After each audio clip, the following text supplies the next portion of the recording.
দেখুন, আমাদের দেশে কিন্তু অনেক ধরনের ব্যবসা আছে।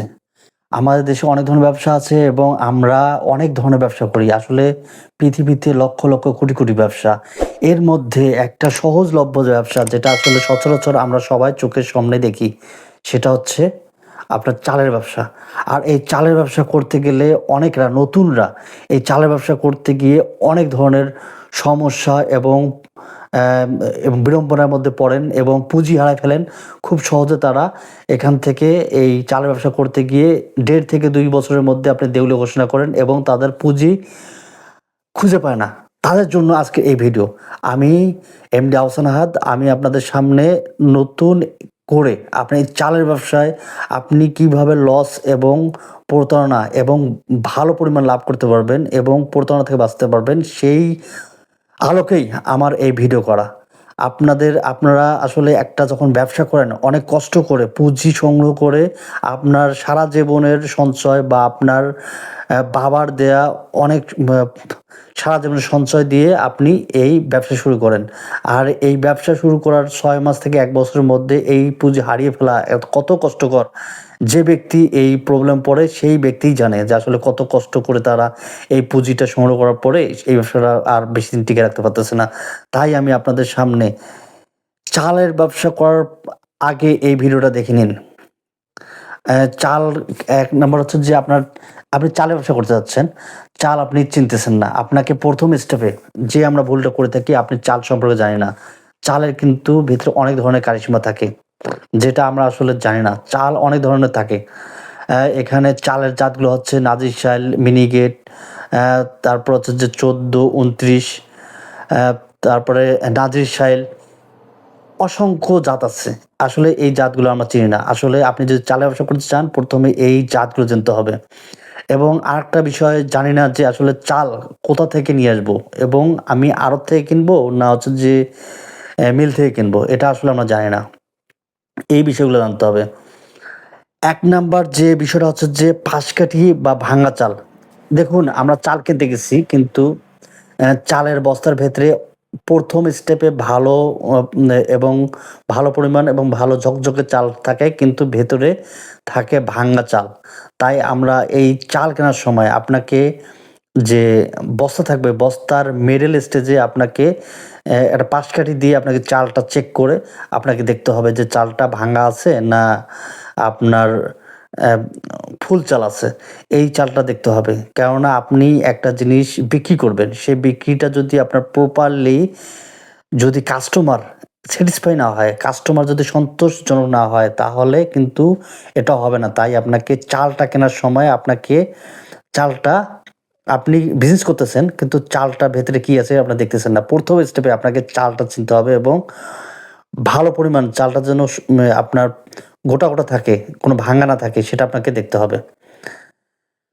এরপরে যে কথাটা বলব সেটা হচ্ছে যে চাল আপনাকে অনেক ধরনের এখন বাজারে অনেক ধরনের চাল আছে যেটা আপনার কেটে আপনার হচ্ছে যে পলিশ করে আপনার ঝকঝকে করে দেওয়া হয়। যে চাউলটা আসলে আপনার এই পলিশ করা চালগুলো আপনার বাজার থেকে কিনে নিয়ে এসে যদি অ্যাম রান্না করা হয়, তার সেই ভাতটা কিছুক্ষণ পরে ম্যাচ করে বা হচ্ছে নরম হয়ে যায়।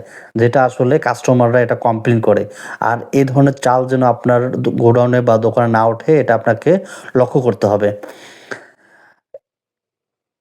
এরপরে যে বিষয়টা বলবো সেটা হচ্ছে যে আপনার মিনিকেট চাউল। অনেক ধরনের চাল আছে যে চালগুলো আপনাকে ওরা পলিশ করে এবং আপনাকে একটা লেবেলে সাইজ করে তারা মিনিকেট নামে বিক্রি করে। এটা আপনাকে ধরতে হবে। নইলে আপনি কাস্টমার এটা যদি বুঝতে পারে তাহলে আপনার ওই দোকানে আপনার কাস্টমার আসা বন্ধ করে দেবে। আপনার যেটা সেল হবে না। যেটা আপনার ব্যবসা নষ্ট হওয়ার একটা অন্যতম কারণ। এরপরে যে কারণটা বলব তা হচ্ছে চালটা আপনি আড়ত থেকে কিনবেন না এই আপনার মিল থেকে কিনবেন। আসলে চাল কেনার সময় আপনি যখন বস্তা ভরে চালটা কিনতেছেন, আপনি সেটা মিল থেকে কিনুন আর হচ্ছে যে আপনি আড়ত থেকে কিনুন। মূলত চাল পাওয়া যাচ্ছে বাংলাদেশের মধ্যে সেরা যে জায়গাগুলো হচ্ছে যে ঢাকার মধ্যে হচ্ছে বাবুবাজার। এরপরে আমি যেটা বলব কুষ্টিয়া, পাবনা, সিরাজগঞ্জ, তারপর উত্তরাঞ্চলের হিলি আপনার হচ্ছে যে দিনাজপুর এই এলাকাগুলোতে প্রচুর পরিমাণ চাল পাওয়া যায়, যে চালগুলো সারা বাংলাদেশে সাপ্লাই হয়ে থাকে এই জায়গাগুলো থেকে। তাই আপনি যখন চাউল কিনবেন আপনার সুনামধন্য ভালো মিল এবং অ্যা ভালো ব্যবসায়ীর কাছ থেকে যারা বড়, বড় ব্যবসায়ী যারা সততার সহিত ব্যবসা করতেছে, এরকম দোকান বা এরকম মিল থেকে আপনাকে চালটা কিনে নিয়ে এসে আপনাকে ব্যবসাটা করতে হবে। তাহলে আপনি এই ব্যবসাটা থেকে লাভবান করতে পারবেন। দেখুন, অনেক মিল আছে যে মিলগুলোতে আপনার ৫০ কেজি চালে প্রায় ১ কেজি ১.৫ কেজি আপনি কম বস্তায় পাবেন। তাই বা আপনি বাজারে গেছেন বড় আড়তগুলো থেকে কিনতে গিয়ে আপনি দেখলেন যে একটা ২৫ কেজি চালের বস্তা কিনছেন যেখানে আপনার ১/২ কেজি বা ১ কেজি চাল নেই। এটা আপনাকে এজন্য আপনাকে প্রত্যেকটা চালের বস্তা আপনাকে ডিজিটাল মিটারে মেপে নিয়ে তারপরে আপনাকে চালটা আপনার দোকানে বা আপনার গোডাউনে ভরতে হবে। যেটা আসলে আপনাকে কেনার সময় আপনাকে লাভ করতে হবে। আর কেনার সময় সবসময় ওদের সঙ্গে আপনার যে বড় মিল মালিক এবং বড় যে আপনার আড়তদার তাদের সঙ্গে কমিটমেন্ট করে আপনাকে মালামাল কিনতে হবে।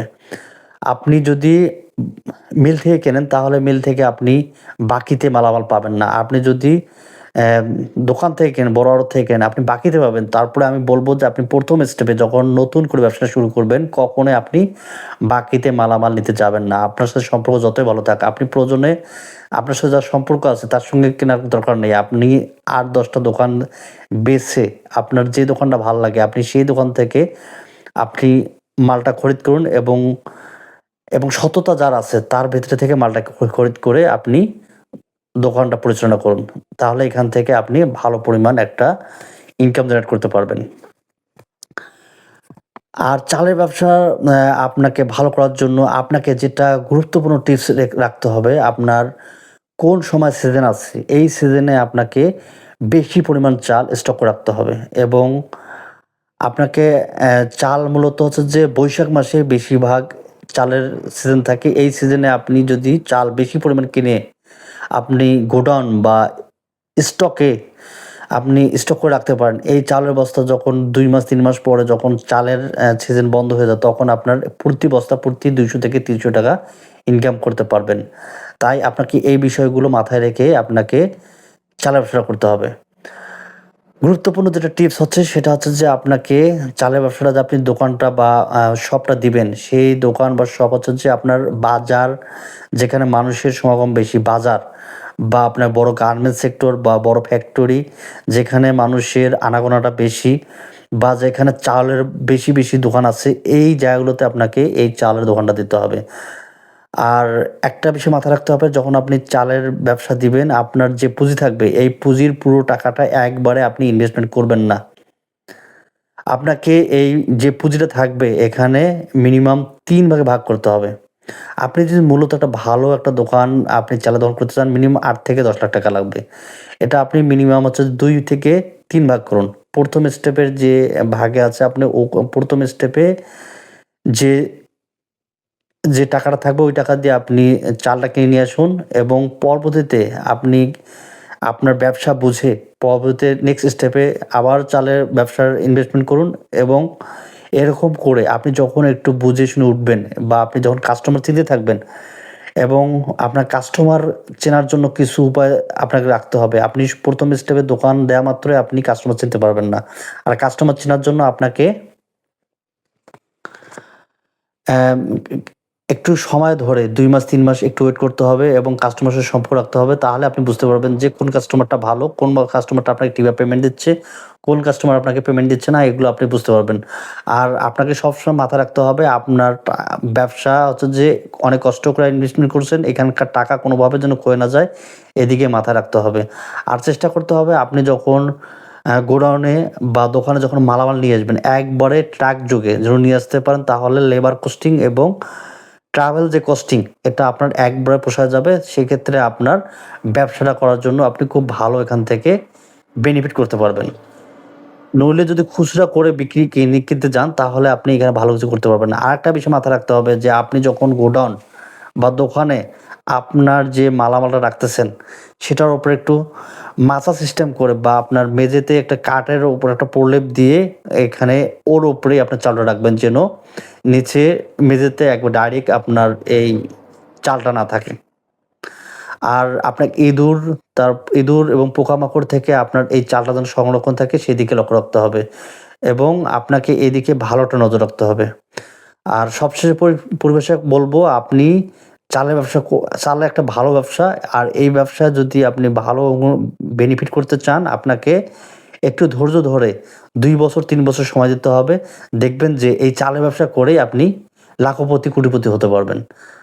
আর আপনার যদি বেশি পরিমাণ ইনভেস্টমেন্ট না থাকে, আপনি ৩, ৪, ৫ লাখ টাকা যাই হোক না কেন, আপনি আল্লাহর নাম করে এবং আল্লাহর উপর ভরসা রেখে আপনি ব্যবসা শুরু করে দিতে পারবেন। আর ব্যবসা শুরু করলে দেখবেন যে আপনার 2 and 2 more আস্তে, আস্তে আপনার ব্যবসাটা ইনক্রিজ করতেছে এবং প্রোগ্রেস করতেছে এবং আপনি এখান থেকে ভালো পরিমাণ ইনকাম জেনারেট করতে পারবেন এবং আপনার অ্যা জীবনটা একটা উন্নতির দিকে তখন ধাবিত হবে। পরিশেষে ভালো থাকবেন। আর এরকম ভিডিও পেতে লাইক, কমেন্ট, সাবস্ক্রাইব করে ভালো থাকবেন। আসসালামু আলাইকুম।